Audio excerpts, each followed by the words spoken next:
குமரகுருதாச திருப்பதினா திருச்சிற்றம்பலம். மெய்யன்பர்கள் அனைவருக்கும் அடியனுடைய இனிய இரவு வணக்கம். இன்றைய நிகழ்ச்சியில் நாம் சிந்திக்கின்ற திருப்புகள் இப்பொழுது நாம் அவிநாசி திருப்புகளை நாம் இப்பொழுது சிந்திக்க இருக்கின்றோம்.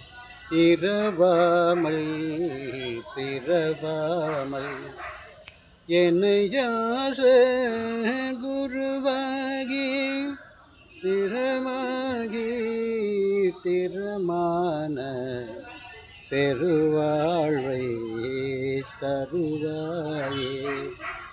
புறமாதை புணர்வோனே குகணேச குமாரனாரே சற்புதல்வோனே அவிநாசி பெருமாளே. நன்றி.